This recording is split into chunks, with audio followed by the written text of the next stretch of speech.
2 मिनिटं एकदा चालवलं बघतो. जमलेल्या माझ्या सर्व महाराष्ट्र सैनिक बांधवांनो,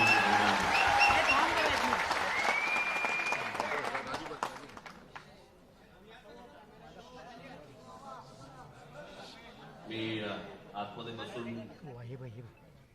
सर्वांची भाषणं ऐकत होतो.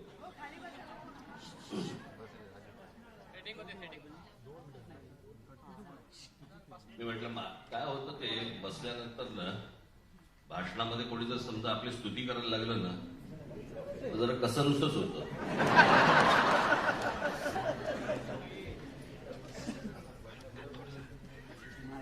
पण सर्वांची भाषणं अप्रतिम झाली, अप्रतिम.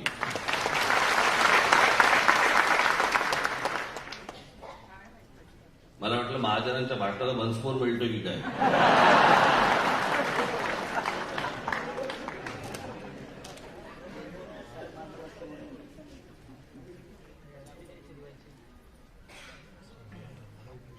आज 23 तारीख.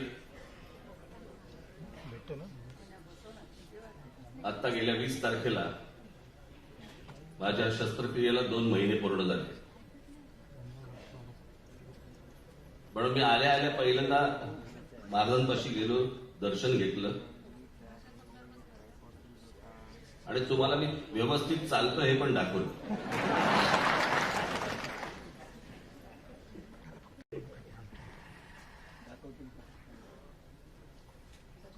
भयानक असते ती शस्त्रक्रिया, कुठलीही शस्त्रक्रिया.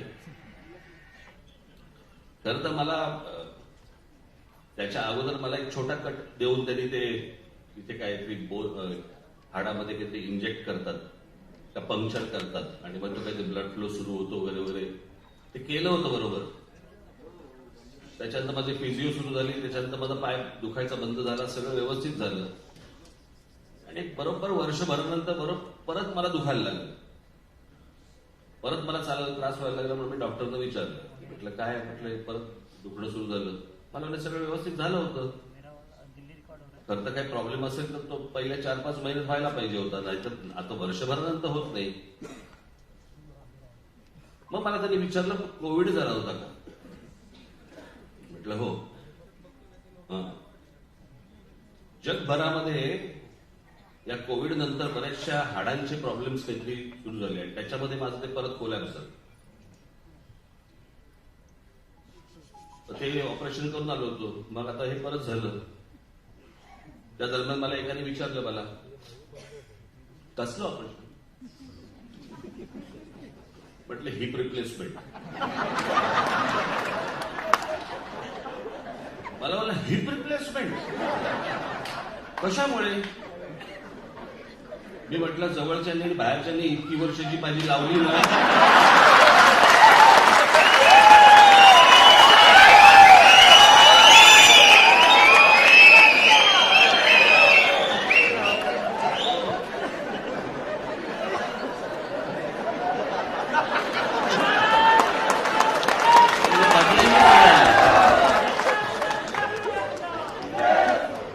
बदलायचीच वेळ आली सगळं.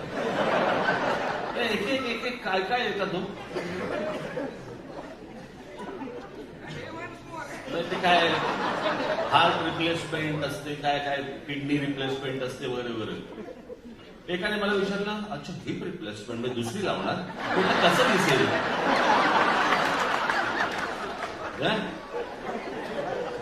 तर माझं ऑपरेशन म्हणून एखादे कोण काढून देईल.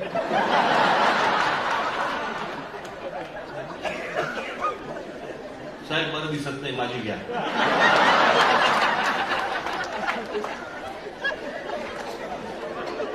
काय काय प्रश्न विचारतात.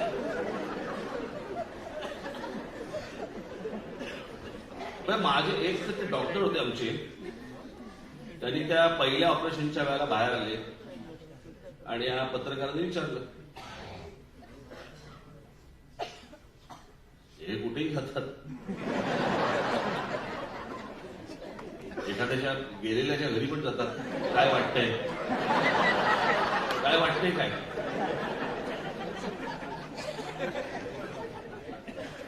तर आमचे डॉक्टर, सिनियर डॉक्टर होते ते एक जण, म्हणजे माझं ज्यांनी ऑपरेशन केलं ते नाही. तर ते बाहेर आले, प्रेसला विचारलं, प्रेसने विचारलं काय झालं.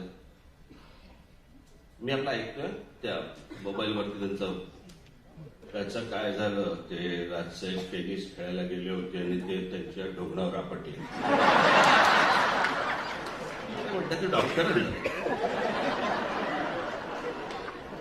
मी या वयाला जेव्हा ऑपरेशनला गेलो तेव्हा मी त्यांना भेटलो, म्हटलं ते मागच्या वेळेसारखं काही बोलू नका. मला म्हणाले, साहेब मागच्या वेळेला तर मला खरं तर गांडीवर पडले सांगायचं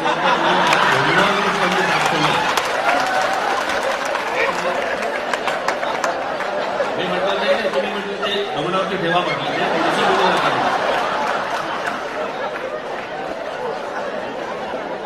मी म्हटलं डॉक्टर आहे ना, ही काहीतरी बोलतात ना त्याला, म्हटलं तुमच्या भाषेमध्ये, म्हटलं ते बोल ना, लगेच आमची काढायला कशाला पाहिजे लगेच.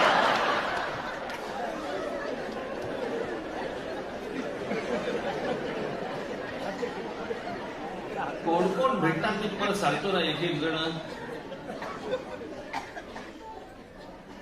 पण आता सगळं ठीक आहे, व्यवस्थित आहे. मी जरा उद्या पुण्याला जरा जाऊन येणार आहे 1 दिवसासाठी. काही बैठका काही नाही तिकडे. कुठे गेले बाबू, लावू पण नका. मला प्रवासाला काही त्रास होत नाही, फक्त एकदा मला चेक करायचं, म्हणून मी 1 दिवसासाठी जाऊन येणार आहे. मला त्या नाशिकला पण जायचंय, वडीदेवीचं दर्शन घ्यायला पण मला जायचंय. सुरू झाले का, लिफ्ट सुरू झाली का?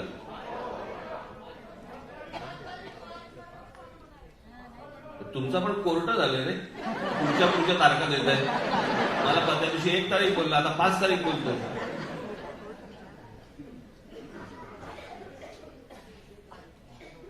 आज तुम्हाला सगळ्यांना, महाराष्ट्रातल्या सर्व प्रमुख पदाधिकाऱ्यांना इथे बोलवण्यामागचं कारण, एक तर बरेच दिवस आपण काही बोललो नव्हतो. मध्ये एक माझा फक्त इंटरव्ह्यू झाला. आता बाळा नांदगावकर, प्रकाश महाजन, सरदेसाई, संदीप देशपांडे यांच्या भाषणामध्ये तुम्हाला बऱ्याच गोष्टी मिळाल्या, बऱ्याच गोष्टी त्यांनी सांगितल्या.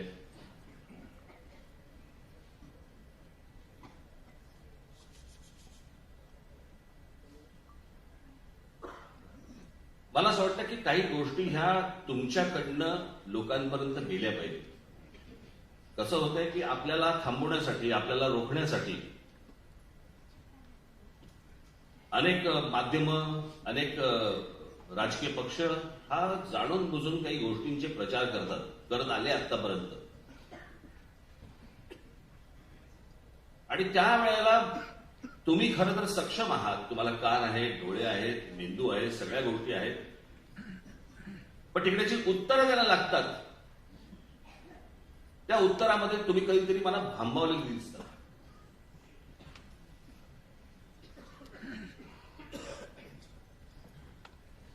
आणि त्यांनी गेल्या काही वर्षांमध्ये काही प्रचार केला आपल्याबद्दलचा. ते राज ठाकरे आणि त्यांचा महाराष्ट्र नवनिर्माण सेना हा पक्ष म्हणे आंदोलन अर्धवट सोडतो. एक आंदोलन दाखवायचं, एक आंदोलन जे आपण अर्धवट सोडतो. टोलचं केलेलं आंदोलन आपण जवळपास 65 ते 67 टोल नाके महाराष्ट्रातले बंद केले आपण. आणि ज्या शिवसेना, भारतीय जनता पक्ष यांच्या जाहीरनाम्यामध्ये दिलं होतं की आम्ही टोलमुक्त महाराष्ट्र करू, त्यांना ह्यांच्यापैकी कोणी जाऊन एक प्रश्न विचारत नाही की तुम्ही टोलमुक्त महाराष्ट्र म्हणाला होता, तुम्ही इतकी वर्ष सत्तेमध्ये होता, काय झालं त्या टोलमुक्त महाराष्ट्राचं. त्यांना कोणी प्रश्न विचारणार नाही, तुमच्याबद्दल खोटा प्रचार करणार.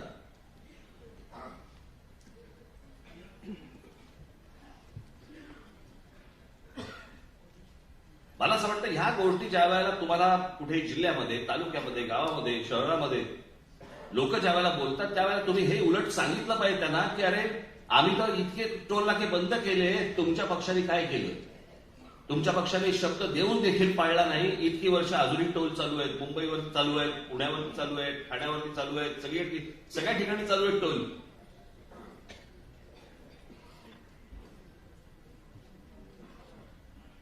आणि आपला पहिला मुद्दा जो होता तो पहिला मुद्दा हा होता की टोल, जगभरात टोलवरती पैसे गोळा करतात आणि त्या पैशामधनं जी काही तो ब्रिज उभा केलेला असतो, रस्ता केलेला असतो, काही गोष्टी केलेल्या असतात, त्याची रक्कम गोळा करतात. आपला पहिला प्रश्न असा होता की हे टोल किती वर्ष राहणार, आणि दुसरा प्रश्न होता की किती पैसे गोळा होत आहेत आणि पैसे जात आहेत कुठे, कोणाकडे जात आहेत. आणि सगळी कॅश आहे. ही कॅश रोजच्या रोज जाते कोणाकडे, त्याचं पुढे होतंय काय, त्याची कुठचीही उत्तरं सरकारकडनं, कोणत्याही सरकारकडनं आजपर्यंत आपल्याला दिली गेली नाही.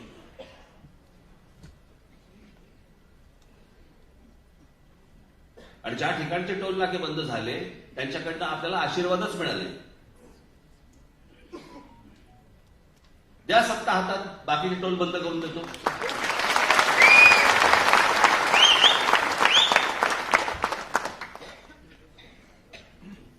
याचं कारण या सगळ्यांना या टोलवाल्यांकडनं पैसे जातात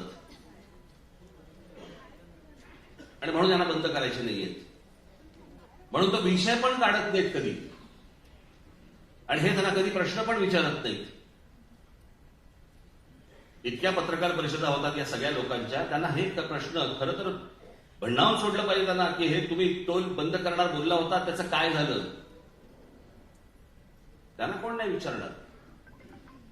आणि मग त्यांचे सगळे छुपे लोक हे आपल्याला आपल्याबद्दलचा प्रचार करणार.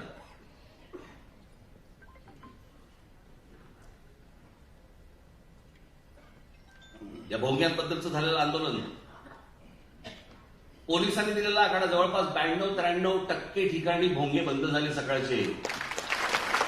आणि बाकीचे जे आहेत सगळ्या ज्या काही प्रार्थना होतात त्या अगदी कमी आवाजामध्ये होतात. आणि त्याचबद्दलचं ते पत्र होतं माझं. जे पत्र मी तुमच्या हातामध्ये दिलं होतं ते पत्र काय होतं, कशासाठी होतं ते पत्र. ते पत्र मी व्हॉट्सअप करू शकलो असतो. मी माझ्या फेसबुकवरती टाकू शकलो असतो. मी माझ्या ट्विटरवरती टाकू शकलो असतो. मी पत्रकार परिषद घेऊन मी ते दाखवून जर समजा ते लोकांपर्यंत गेलं असतं, मी ते पत्र तुमच्या हातात का दिलं. मी ते पत्र तुमच्या हातात एवढ्यासाठी दिलं, मला पाहायचं होतं तुमचा आणि समाजाचा कनेक्ट किती आहे. तुम्ही लोकांपर्यंत कसे पोहोचताय, तुम्ही लोकांपर्यंत जाताय की नाही जाताय.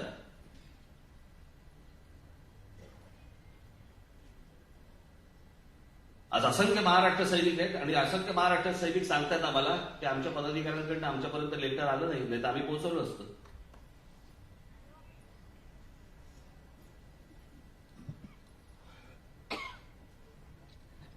काहींनी मोठ्या प्रमाणावरती हलगर्जीपणा केला. थंड झालेत. निवडणुकांचे वारे फक्त डोक्यामध्ये आहेत. पक्ष नाही, संघटना नाही, काही नाही. हे जे आता चालू आहे ना सगळं महाराष्ट्रामध्ये गेले 2-2.5 वर्ष राजकारण चालू आहे ना, ही चांगली गोष्ट नाही बरं का महाराष्ट्रासाठी. असं महाराष्ट्रात कधीही नव्हतं. जो मतदार आहे ना, मतदार ज्यांनी 2019ला जेव्हा निवडणुका झाल्या, 2019ला ज्यांनी मतदान केलं ना त्यांना कळत पण नसेल आपण मतदान कोणाला केलं. कोण कोणामध्ये मिसळलं आणि कोण कोणामधनं बाहेर आला काहीच कळत नाहीये.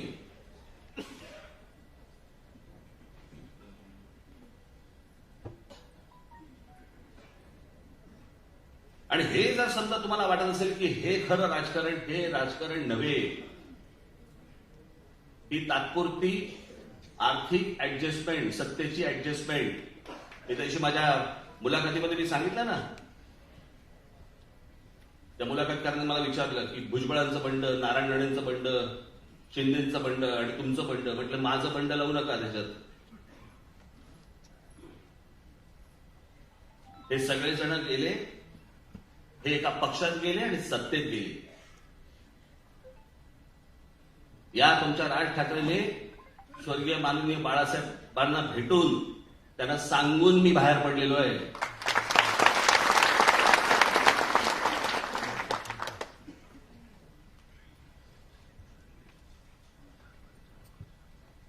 तर मला आजही ती गोष्ट आठवते की जेव्हा बाळासाहेबांना कळलं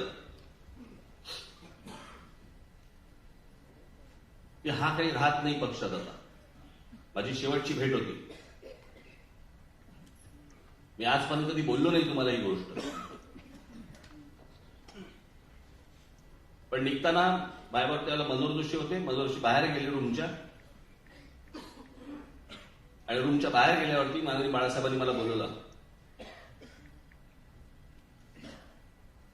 असे हात पसरले माझ्यासमोर, मला मिठी मारली आणि म्हणाले आता जा.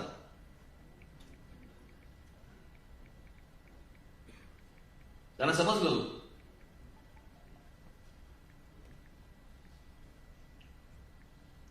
त्याच्यामुळे मी दगाफटका करून, गद्दारी करून, पाठीत खंजीर खुपसून असा नाही बाहेर पडलो मी. आणि बाहेर पडून दुसऱ्या कुठच्याही पक्षात नाही गेलो. तुमच्या विश्वासावरती पक्ष उभा केला.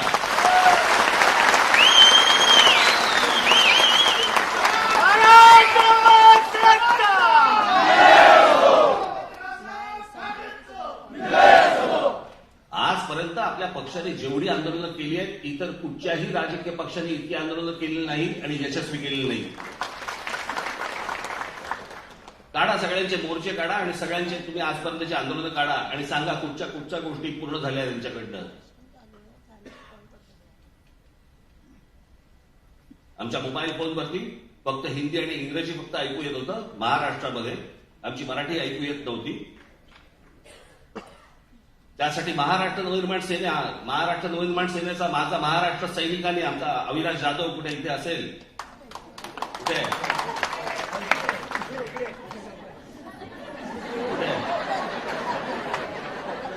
आहेस ना, माझं भाषण चालू असताना थळ असा आवाज आला ठाण्यामध्ये. आणि दुसऱ्या दिवशी मला त्या सगळ्या ते जेवढे मोबाईल फोनवाले जेवढे आहेत त्यांच्याकडनं पत्र आली की आम्ही लवकरात लवकर आम्ही मोबाईल फोनमध्ये मराठी लवकरात आणतोय. म्हटलं लवकरात लवकर नाही, एक आठवडा देतो.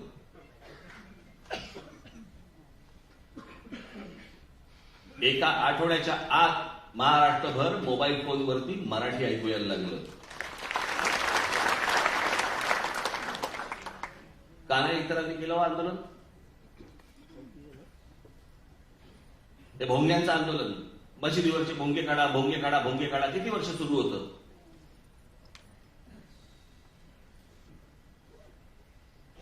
आपण या भोंग्यांना आपण पर्याय दिला. एक तर तुम्ही भोंगे काढा, नाही तर तुमच्या समोर येऊन आम्ही हनुमान चालीसा म्हणू. सगळ्यांनी भोंगे काढायला सुरुवात केली. आज अनेक मुस्लिम समाजातले लोक देखील सांगतायत की ते बरं वाटतं आता काय झालं.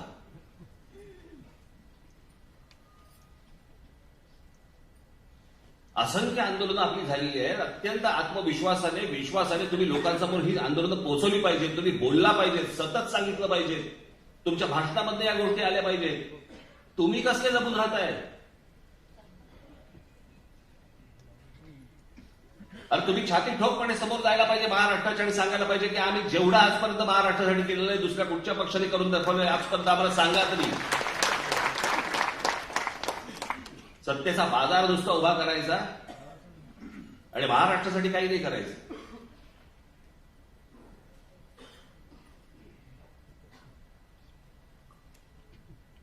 त्यातली नुपूर शर्मा त्या बोलल्या,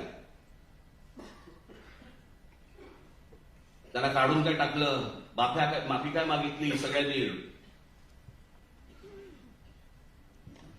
मी बाजू घेतली त्यांची. त्या काय स्वतःच्या मनातलं बोलत नव्हत्या. जे होतं ते तुमचं कोण, नाईक कोण, झाकीर नाईक, त्याचा इंटरव्ह्यू बघा. झाकीर नाईक हा तर मुसलमान आहे. झाकीर नाईकच्या एका इंटरव्ह्यू मध्ये त्यांनी तेच सांगितलंय जे नुपूर शर्मा बोलत होते. झाकीर नाईकच्या बाबतीत काही नाही झालं, त्याच्याबद्दल कोण काय बोललं नाही. त्याला कोणी सांगितलं नाही माफी मागा. त्यांचं बोलणं सुरूच आहे अजूनही.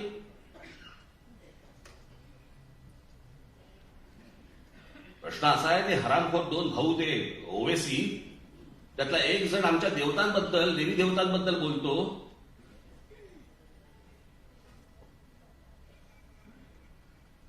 क्या नाम है उनके, गणपती, लक्ष्मी, ये वगैरे वगैरे. शेवट काय बोललाय तो वाक्य, कैसे कैसे मनहूस नाम रखते हैं ये. आमच्या देवी देवतांचे नावं काय, मनहूस. त्याला कोणी माफी मागायला नाही सांगणार या देशात. या देशात चांगले मुसलमान देखील झाले आहेत.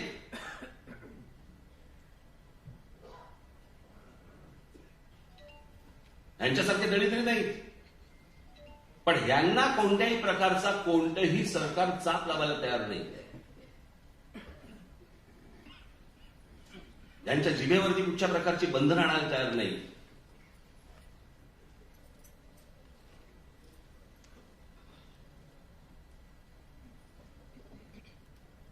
कोण आपले कवी इक्बाल, सारे जहां से अच्छा. कवी इक्बाल या माणसानं लिहिलेलं काव्य, त्या काव्यामध्ये तो भारत नाही म्हणत आहे माणूस, सारे जहां से अच्छा हिंदुस्तान हमारा. हे हिंदूंचं स्थान आहे. सारे जहां से अच्छा ये हिंदुस्तान हमारा, हे कवी इक्बाल बोलतोय. आणि आम्ही हिंदू या देशाला भारत म्हणतोय. आम्ही बोलताना बोलत पण नाही की या हिंदुस्थानामध्ये, आम्ही नाही, आमच्या भारतात. नाही तर काय, अगदी सोपं, इंडिया.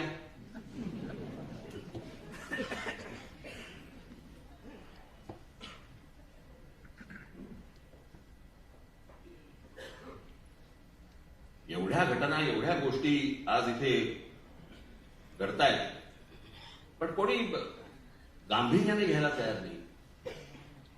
मी त्या दिवशी माझ्या गुढीपाडव्याच्या सभेमध्ये मी म्हटलं की हे असे का वागतात, ही राजकारणातली माणसं ही अशी का वागतात, की आज मी या पक्षामध्ये गेलो, उद्या त्या पक्षामध्ये त्या निवडणूक लढवली, मग मी आज इथे मंत्री झालो, मी तिकडे परत काहीतरी मी पैसे घेतले, मग मी असा फिरून आलो, मी इकडे गेलो तिकडे गेलो.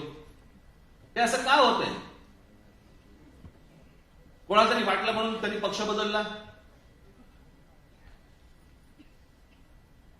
निवडणुकीच्या काळामध्ये, ते विधानसभेच्या निवडणुकीच्या काळामध्ये, या सगळ्या तुमच्या जिल्हा परिषदा वगैरे वगैरे, इथे नाही झालं, मला तिकीट नाही मिळालं, मी ह्या पक्षात गेलो, मी ह्या पक्षातून त्या पक्षात गेलो. मला लोकांची कमाल वाटते. मला महाराष्ट्रातल्या, देशातल्या जनतेची कमाल वाटते की त्याच्यानंतर तुम्ही ह्यांना मतदान करता.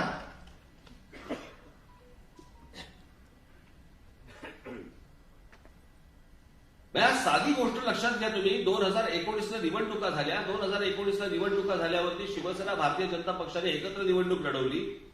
एकत्र निवडणूक लढवल्यावरती दोघांनी फारकत घेतली. काय तर म्हणे 2.5 वर्ष मुख्यमंत्री पदाचे घोषित केलं होतं. मला अजूनही आठवतंय, मला माहिती आहे ते, कारण त्या बैठकीत मी असायचो, मला होतो मी तिथे. मला असं वाटतं सेंटा हॉटेलला का कुठेतरी ती बैठक झाली होती. बैठका असतात तर ते व्हायच्या, घरी व्हायच्या किंवा सेंटरला व्हायच्या. माननीय बाळासाहेब, मनोज जोशी, प्रमोद महाजन, गोपीनाथराव मुंडे, मला असं वाटतं त्यावेळेला वहाडणे अध्यक्ष, प्रदेश अध्यक्ष होते, वहाडणे होते का कोण, आता आठवत नाही मला, बरेच जण होते. आणि तिथे पहिल्यांदा ती गोष्ट ठरली की ज्याचे जास्ती आमदार त्याचा मुख्यमंत्री. जर ही गोष्ट अंडरस्टँडिंग मध्ये तुमच्या एकमेकांच्या जर ही ठरलेली आहे, तर या 2019ला तुम्ही मागणी करूच कशी शकता जर तुमचे कमी आमदार आले तर शिवसेनेचे. म्हणजे मी पहिल्यांदा कमिटमेंट घेतली होती. कमिटमेंट 4 भिंतीमध्ये कमिटमेंट घेतली. माणसं कोण तिथे? 2च. एक तर हे खरं बोलतात किंवा हे खरं बोलतात. मुळात पहिल्यांदा तुम्ही मागितलंच कसं? ज्याचे जास्ती आमदार त्याचा मुख्यमंत्री, हे जर समजा ठरलेलं आहे तर तुम्ही पहिली गोष्ट सांगताच कशी? नंबर 1. नंबर 2, पंतप्रधान नरेंद्र मोदी ज्या वेळेला व्यासपीठावर भाषण करत होते त्यावेळेला त्या व्यासपीठावरती उद्धव ठाकरे बसलेले. नरेंद्र मोदी त्यांच्या भाषणामध्ये, जाहीर भाषणात सांगतायत की आपली परत सत्ता येईल आणि सत्ता आल्यानंतर मुख्यमंत्री देवेंद्र फडणवीस होईल. अमित शहानी जाहीर भाषण केलं. त्या जाहीर भाषणामध्ये अमित शहा सांगतायत की सत्ता आल्यावरती मुख्यमंत्री देवेंद्र फडणवीस होईल. ऑब्जेक्शन त्याच वेळेला का नाही घेतलं? आक्षेप त्याच वेळेला का नाही घेतला? त्याच वेळेला त्यांना फोन केला का नाही? त्याच वेळेला तुम्ही भेटला का नाही? की अरे तुम्ही माझ्याशी वेगळं बोललाय आणि व्यासपीठावरती वेगळं बोलताय, का नाही बोलला तुम्ही? सगळे निकाल लागल्यावरती मग तुम्हाला आठवलं. याचं कारण ह्या सगळ्या गोष्टींची बोलणी ही अगोदरपासून सुरू असतात. आणि मग काय तर काँग्रेस, एनसीपी आणि शिवसेना यांचं सरकार. लोकांनी मतदान कोणाला केलं होतं? म्हणजे असं आपण पकडूया की शिवसेना भारतीय जनता पक्षाला मतदान करणारे लोक आणि काँग्रेस एनसीपीला मतदान करणारे लोक, दोघांनाही काय झालं असेल?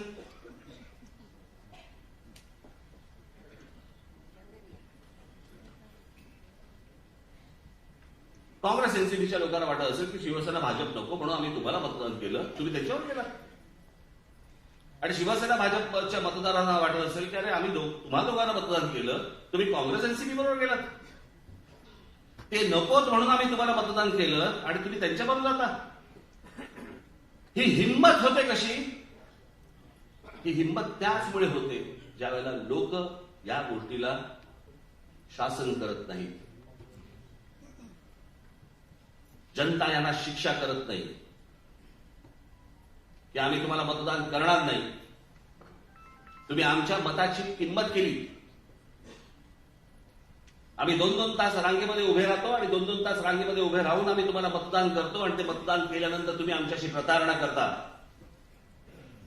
ते लोक जोपर्यंत या महाराष्ट्रातली जनता जोपर्यंत ठरवत नाही ना, तोपर्यंत महाराष्ट्राच्या नशिबी हे असंच राहणार. काही राजकारणाचा आणि एकूण जगण्याचा काही कशाला काही संबंध नाहीये. खरं तर राजकारण इतका गंभीर विषय आहे, इतका गंभीर विषय आहे की त्याला आपण म्हणजे आता तो आत्ताच्या ह्यांच्या भाषेमध्ये, आत्ताच्या सरकारच्या भाषेमध्ये आपण त्याला खेळाचा दर्जा दिलाय. दहीहंडीला देतोच आहोत, अजून कशाला काय कोजागिरीला, मंगळागौर खेळाचा दर्जा. खरं तर लग्न झाल्या दिला पाहिजे त्याला हार घालून खेळाचा दर्जा.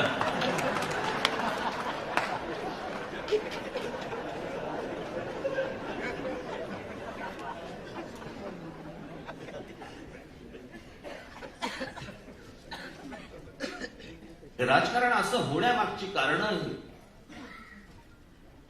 काय सांगा तुम्ही आता? विसरलो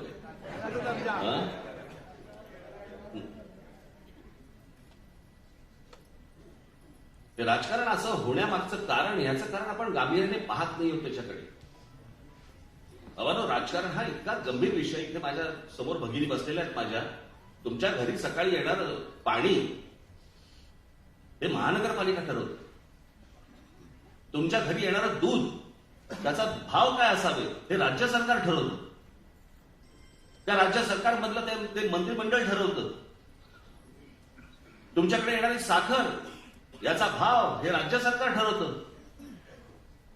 तुमच्याकडे येणारी वीज, या विजेचे पैसे किती असावेत, काय असावेत हे राज्य सरकार ठरवतं. हे सगळं सरकार जर समजा ठरवत असेल तर त्या सरकारला ज्याला आपण निवडणुका म्हणतो आणि ज्या निवडणुकांमधनं लोक आतमध्ये जातात आणि जे सरकार चालवतात ते आपण इतकं फालतू समजतो.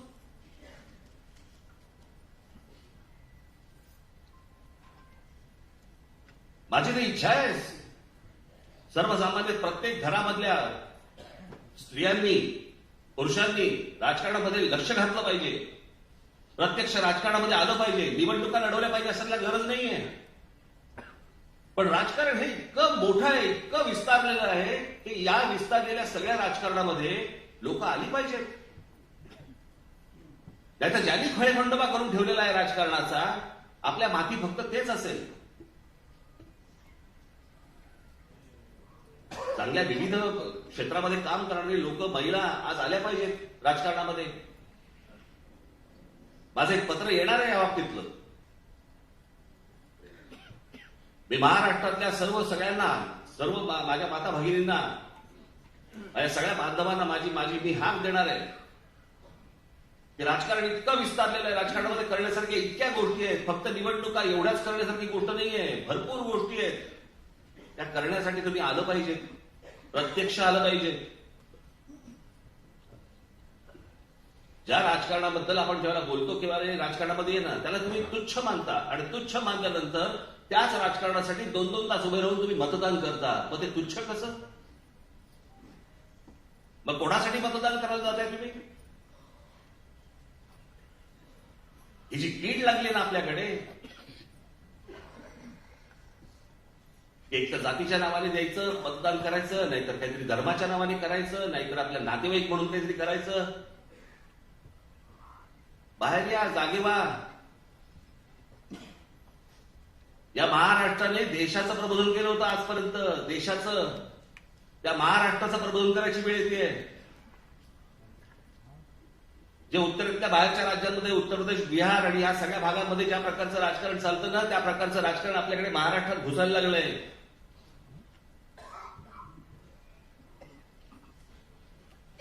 या सगळ्या राजकारणाला लोकांनी जाब विचारला पाहिजे. ज्यावेळेला मतं मागायला येतील ना, त्यावेळेला जाब विचारले पाहिजेत की काय करता तुम्ही.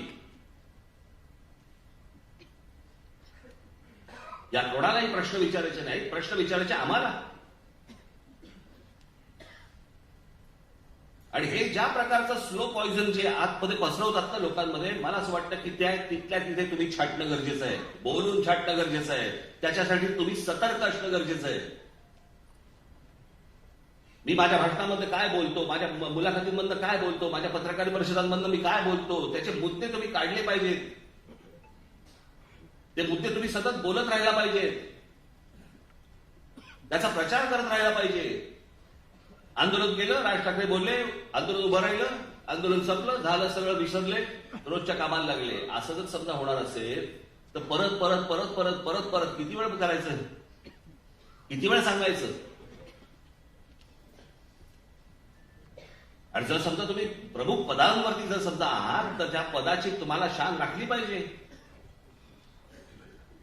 ज्या पदावरती तुमची पक्षाने नेमणूक केलेली आहे, त्या पक्षाचा आदर तुम्ही केला पाहिजे. जे तुमच्या बरोबरचे, जे तुमच्या आपल्या बरोबरचे जे सहकारी आहेत, या सगळ्या सहकाऱ्यांना तुम्ही काहीतरी सांगितलं पाहिजे, काहीतरी दिलं पाहिजे. तुम्ही पण त्यांच्यातले जर समजा होणार असाल आणि वाद घालत बसणार असाल, कसं होणार जर सांगा मला. बाकीच्या राजकीय पक्षांमध्ये हे धुडगूस चालू असेल तर धुडगूस चालू देत.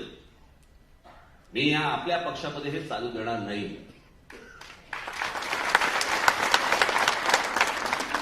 मगाशी मी बाळा नांदगावकरांचं भाषण ऐकताना त्यांनी एक विषय काढला, सोशल मीडियाचा. मी तुम्हाला आत्ता सांगून ठेवतो, जर समजा पक्षातल्या पक्षात अंतर्गत एकमेकांविषयी जर कोणीही फेसबुकवरती, व्हॉट्सअपवरती जर समजा कोणत्याही प्रकारच्या कॉमेंट केल्या, त्याला एक क्षणभरही मी परत पक्षात ठेवणार नाही, एवढं आपण लक्षात ठेवा.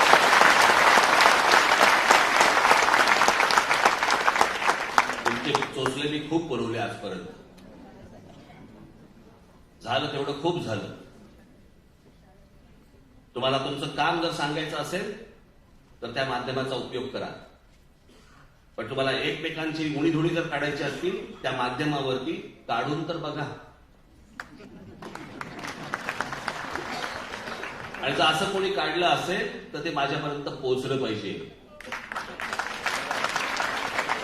हर्षल देशपांडे आहेत, सचिन मोरे आहेत, किंवा इतर आमचे पक्षातले आपले नेते आहेत, त्यांच्यापर्यंत ते पोहोचलं पाहिजे. माझ्यापर्यंत ती गोष्ट आली पाहिजे.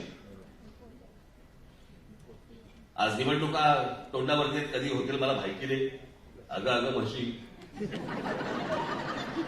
हेच चालू आहे आता.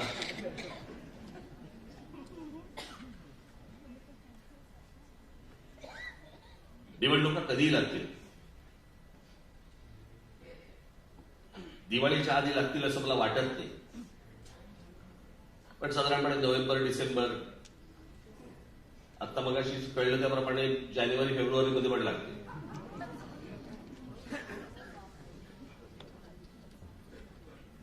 हा जो सगळा मेस झाला ना, सगळा चिखल झालाय ना, त्याचं कारण विचारणारे कोण नाही, बोलणारे कोण नाही, राग व्यक्त करणारे कोण नाही. हे काय चालू आहे? 2 वर्ष आता किती, 2 झाली आता, त्याला किती वर्ष झाली लॉकडाऊन संपून, अजून तेच चालू आहे. आता जिल्हा परिषद आणि पंचायत समित्या पुढे ढकलल्या गेल्या. आता अजून महानगरपालिकेचं ते काय 3चं का 2चं, हे काय मला कळतच नाही. मला हे महानगरपालिकेच्या वॉर्डाला 3 माणसं, 2 माणसं, 4 माणसं. लोक काय गुलाम आहेत का हो? ज्यांनी मतदान जायचं आणि 4 माणसं, जरा 4 माणसं पण माहिती नसतात ती कोण आहेत. कित्येक लोकांना तर आपला नगरसेवक पण माहिती नसतो.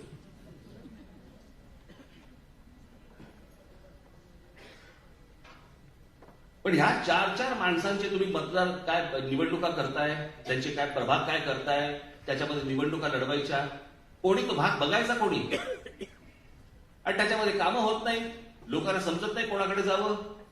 मग ह्यानी करायला घेतलं की हा विरोध करतो, त्यांनी करायला घेतले की तो विरोध करतो. हे कुठचं राजकारण चालू आहे? याचं कारण लोक जाब विचारत नाहीयेत की हे काय चालू आहे, कोणतं राजकारण चालू आहे. नाही तर आम्ही बहिष्कार टाकतो निवडणुकीवरती, आम्ही मतदाराला येणार नाही. ते एकदा लोकांनी ठरवणं गरजेचं आहे, जनतेने ठरवणं गरजेचं आहे. खेळ मांडलाय नुसता, गृहीत धरलंय लोकांना, गृहीत. आपण काही केलं, 4चा प्रभाग करा, नंतर 3चा करा, नंतर 2चा करा, नंतर 1चा करा. लोक येतील, मतदान करतील, जातील कुठे? मग त्याच्यामध्ये पैसे वाटायची सुरुवात करायची.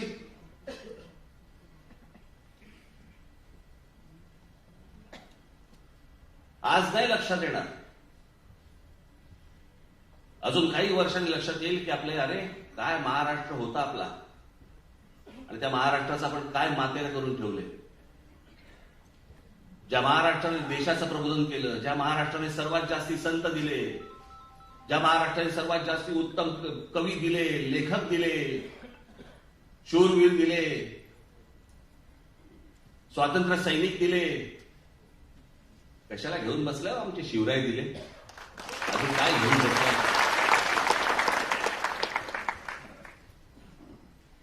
आहे का कोणाच्या वाट्याला, कुठच्या तरी राज्याच्या वाट्याला आहे का हे सगळं? आम्हाला आमच्या लोकांची, मोठ्या लोकांची किंमतच नाही आम्हाला.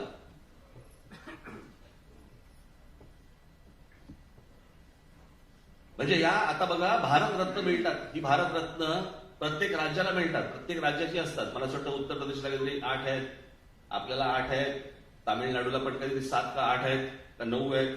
प्रत्येक राज्याला काय काय भारतरत्न मिळत असतात, इकडची कोण व्यक्ती असते. महाराष्ट्राला 8 भारतरत्न आहेत. हे 8 भारतरत्न कोण आहेत, कोण माणसं आहेत? ही धोंडो केशव कर्वे, विनोबा भावे, पावा काणे, डॉक्टर बाबासाहेब आंबेडकर, लता मंगेशकर, सचिन तेंडुलकर, भीमसेन जोशी, रतन टाटा, जे.आर.डी. टाटा. हे 8 भारतरत्न महाराष्ट्राला.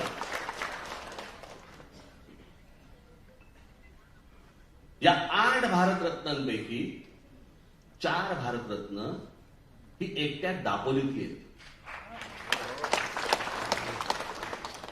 माहितीये का आपल्याला भारतरत्नाचा अर्थ काय?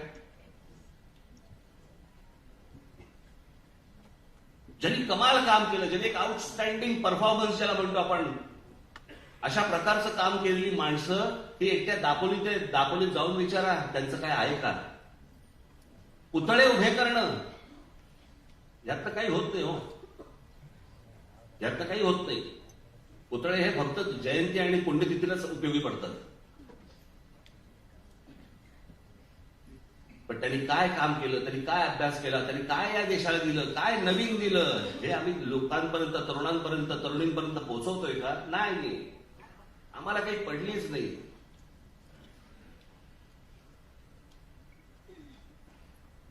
आम्ही रोजच्याच विवंचनेमध्ये इतके गुरफटून गेलेलो आहोत की आमच्याकडे कोण मोठी माणसं झाली आणि का मोठी माणसं झाली आम्हाला काही देणं घेणंच नाही.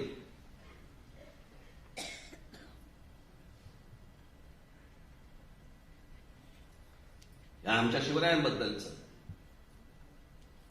या आज अनेक ठिकाणी उफाळून आले. आतून प्रेम किती मला माहिती नाही, अनेक जण आहेत की ज्यांना खरंच आतून प्रेम आहे, पण बरेच जण फक्त राजकारणासाठी, मतांसाठी वापर करतायत. आमच्याकडे प्रत्येक महापुरुष आम्ही फक्त जातीमध्ये वाटून घेतला. आमचे शिवराय हे मराठा, बाबासाहेब आंबेडकर आमचे हे दलित, आमचे कोण लोकमान्य टिळक ब्राह्मण, आमचे ज्योतिबा फुले हे माळी. मग इतरांनी कोणी त्याच्याबद्दल बोललं, तू नाही बोलायचं, तू त्या जातीचा नाही, जातीचा आम्ही. ही अवस्था केली आपण. प्रत्येक जण आपल्याच महाराष्ट्रामधल्या आपल्याच महापुरुषांचे प्रत्येक जात एकमेकांचे वाभाडे काढते.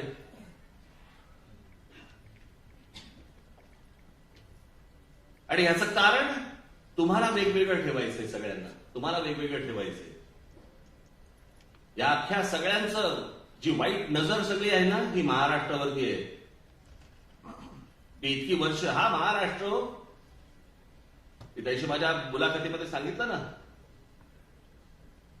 की वारसा कुठचा असतो, वारसा हा वास्तूचा नसतो, वारसा हा विचारांचा असतो.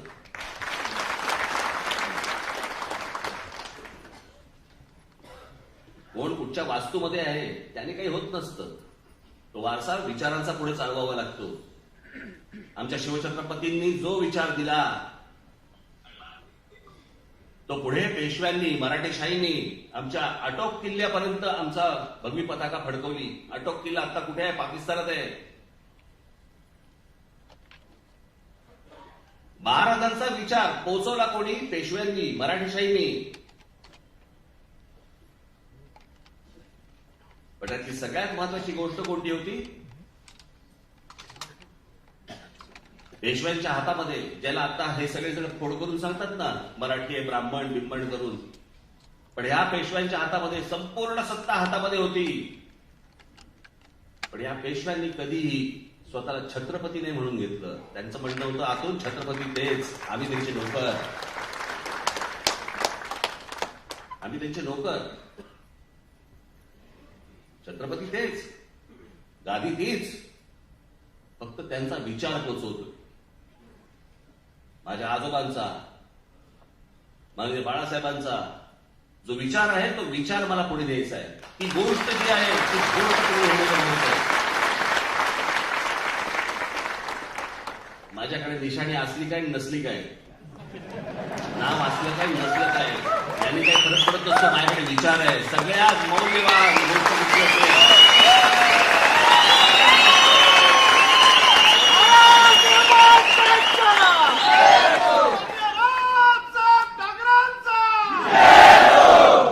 बाकीचं सगळं सोडा, पण त्या बाबतीत मी श्रीमंत आहे.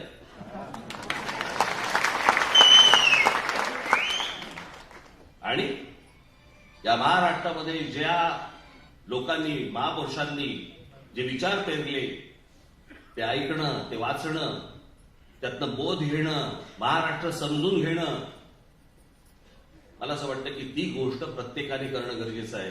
तर ह्या गोष्टी पुढे टिकतील. मला मध्यंतरी मला आमचे नितीन सरदेसाई बसले तिथे, त्यांच्या सुनबाईच्या आजीने एक पुस्तक लिहिलं. पुस्तकाचं शीर्षक होतं काय असतं. काय असतं म्हणजे कळलं ना तुम्हाला? काय असतं म्हणजे काय असतं हे कळलं ना तुम्हाला? आणि त्यांनी मला सांगितलं की त्याची प्रस्तावना तुम्ही लिहून द्या. त्यांच्या सुनबाईंचे वडील माझ्याकडे आले होते. त्यांनी मला सांगितलं की नाही, मला आजीने सांगितलं की तुमच्याकडनं प्रस्तावना त्यांना पाहिजे. जोरात आली.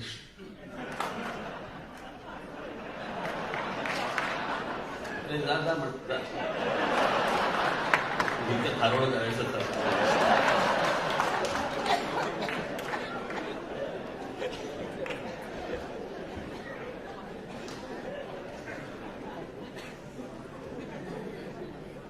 त्यांनी मला सांगितलं मला तुमची प्रस्तावना या पुस्तकासाठी पाहिजे.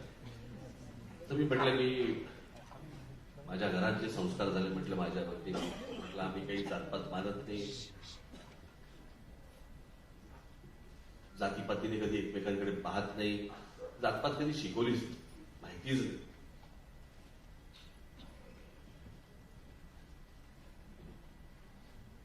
पण नाही म्हणत तरी पण तुम्ही रस्त्यावर तुम्ही मी ते पुस्तक चालेल, आपण जरूर ते पुस्तक वाचा, ज्याच्यामध्ये काय असतं, समाजामध्ये कोणकोणत्या रूढी परंपरा काय काय गोष्टी असतात, त्याच्यामध्ये खाद्यपदार्थ कोणते असतात, ते बनवायचे कसे, काय काय गोष्टी असतात, कुलदैवत कुठची, आडनावं कुठची, सगळ्या गोष्टी त्या एका पुस्तकामध्ये दिलेल्या होत्या. आणि ते पुस्तक मी पाहिलं आणि म्हणून मी प्रस्तावना लिहिली. त्याच्यामध्ये मी सगळं सुरुवातीला ह्या सगळ्या गोष्टी लिहिल्या आणि त्यातलं सगळ्यात प्रामुख्याने माझं जे म्हणणं मी त्याच्यामध्ये लिहिलं की सर्व जातींमधली मला आवडणारी जर कुठची संस्कृती असेल कुठची, तर ती खाद्य संस्कृती. आणि म्हणून त्या प्रस्तावनेचा शेवट मी केला होता की ज्याला आपण मध्यंतरी बोललो नाही का मी, हिंदू म्हणजे काय, आपण सर्वजण हिंदू आहोत, पण या देशामधला हिंदू हा फक्त हिंदू मुसलमान दंगलीत हिंदू असतो. तो 15 ऑगस्ट 26 जानेवारीला तो भारतीय होतो. चीनचं आक्रमण झालं की त्याला समजतच नाही की आपण हिंदू आहोत का भारतीय आहोत का कोण आहोत. बरं, चीनच्या पदार्थांवरती किंवा कुठच्या गोष्टींवरती बहिष्कार टाकायचा ठरला तर रात्रीची गाडी बंद होते. रात्री आल्यावरती खायचं काय, अशा तो भलत्या विवंचनित असतो. त्यातनं बाहेर आला की तो मराठी होतो, पंजाबी होतो, बंगाली होतो, तामिळ होतो, गुजराती होतो, सगळं होतं. मराठी झाला की तो ब्राह्मण होतो, मराठा होतो, काय माळी होतो, अजून कोणत्या जातीचा होतो. आणि मग त्या जातीत न बोलताना, खास करून तुमच्याकडे असेल या सेक्शनकडे जरा जास्ती असतं ते, एखादा पदार्थ केला, मला ठेवा तुमच्या, पण तुमच्याकडनं एखादं वाक्य सांगून ठेवतो. एखादा पदार्थ केला की तो पदार्थ केल्यानंतर चाखल्यावरती आमच्याकडे जरा थोडा वेगळ्या पद्धतीचा पदार्थ होतं की नाही, तो आमचा म्हणजे कुठचा, त्या आमच्यात एक जात असते. आता जर इथे जर समजा आपण असू, साधी गोष्ट लक्षात घ्या, 10 समजा दाम्पत्यांचं लग्न झालं आपल्याकडे, तर 10 विविध देवांना जातात,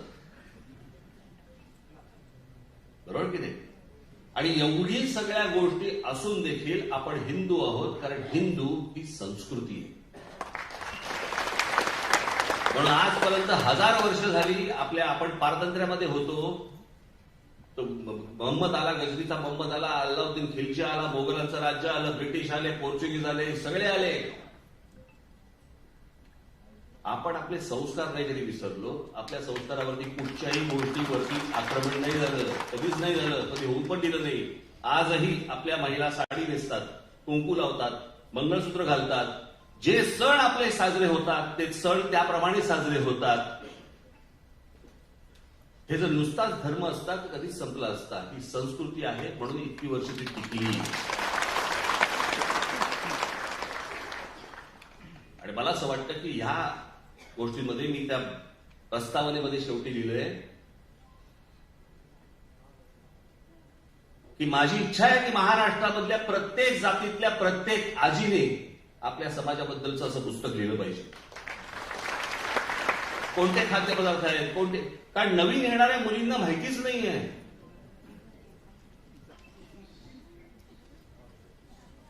काही जणांना घरून संस्कार मिळतात, पण काही जणांना मिळतच नाही. माहितीच नसतं की हा पदार्थ कसा बनवायचा, किंवा आपल्याकडचे सण जे साजरे करायचे ते कसे करायचे, काय काय गोष्टी करायच्या माहिती नसतं. मला असं वाटतं की ह्या गोष्टी तुमच्याकडनं होणं गरजेचं आहे. मी खरंच सांगतो, मगाशी जे मी म्हटलं ना की राजकारणामध्ये करण्यासारख्या प्रचंड गोष्टी आहेत.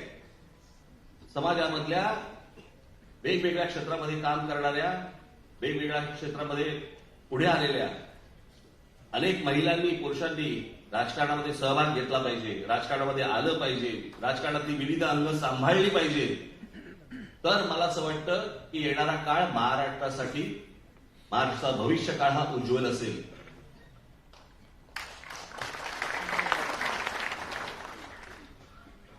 आज ज्या निवडणुकांना आपण सामोरे जाणार आहोत, अत्यंत हिमतीने, अत्यंत ताकदीने या सगळ्या निवडणुका आपल्याला सगळ्यांना लढवायच्या, एवढं लक्षात ठेवा.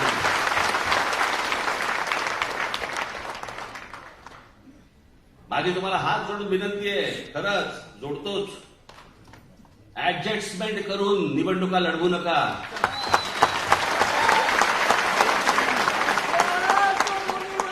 नुसतेच लाचार होऊन निवडणुका लढवू नका. शून्य किंमत राहील, शून्य किंमत तुम्हाला.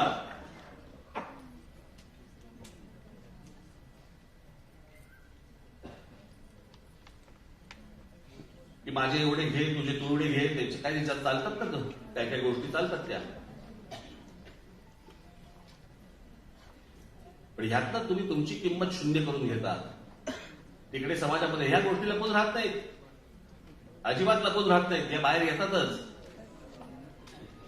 आणि मला असं वाटतं की ह्या निवडणुका तुम्ही पूर्ण ताकदीने लढवणं गरजेचं आहे. माझ्याकडनं, पक्षाच्या नेत्यांकडनं, तुमच्याकडनं, सगळ्यांकडनं जो आपल्याला निवडणुकीला उभा आहे त्याला पूर्ण ताकद देणं गरजेचं आहे. मला जिथे जिथे शक्य होईल त्या त्या ठिकाणी, सगळ्या ठिकाणी मी सभा घेणार आहे. अनेक ठिकाणी मी मेळावे आता सुरू करणार आहे.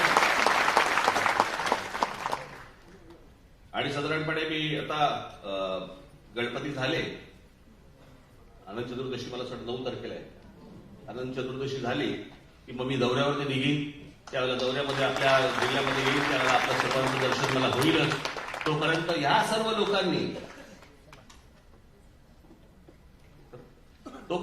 सर्व लोकांनी जे जे तुम्हाला सांगितलेलं आहे की कशा प्रकारे काम करायचंय, कशा प्रकारे आपण निवडणूक लढवायची, त्यासाठी कोणकोणत्या गोष्टी आपल्याला करायला पाहिजेत, त्या गोष्टी सगळ्या तुमच्याकडनं व्हायला पाहिजेत. आज मी तुम्हाला अजून एक मोठं काम तुम्हाला सगळ्यांना देणार आहे. मला पाहायचंय तुम्ही कशा प्रकारे ही गोष्ट करणार आहात. तुम्ही आता जे जे आपापल्या जिल्ह्यात जातील, तालुक्यात जातील, गावात जातील, शहरांमध्ये जातील, जवळपास 3 ते 4 वर्षानंतर निवडणूक आयोगाच्या प्रमाणे आपल्याला नोंदणी घ्यावी लागते पक्षाची. या वेळेला नोंदणी जोरात होणार, पण ती जोरात होण्यासाठी तुम्ही तिथे पोहोचलं पाहिजे, व्हिज्युअली दिसलं पाहिजे, ती गोष्ट कळली पाहिजे.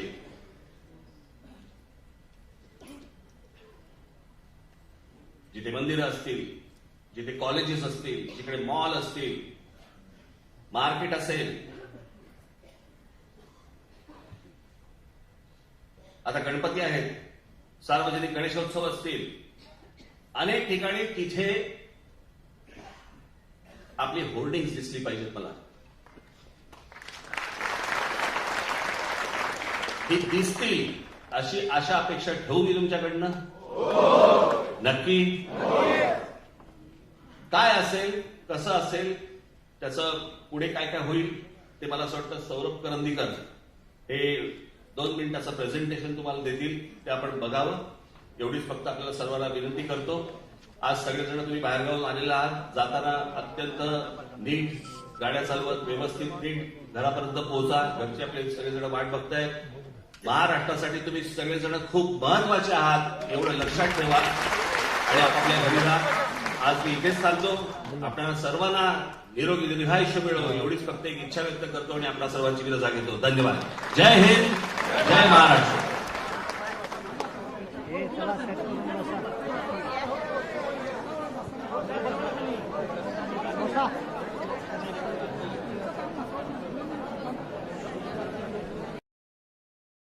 बरोबर त्या ठिकाणी चालत नाही, अशा प्रकारची परिस्थिती संपूर्ण ग्रामीण भागामध्ये आपल्याला पाहायला मिळते. आणि म्हणून या शाळा अनुदानित करणं गरजेचं आहे. अनेक शाळांची शाळा शिकस्त झाल्या.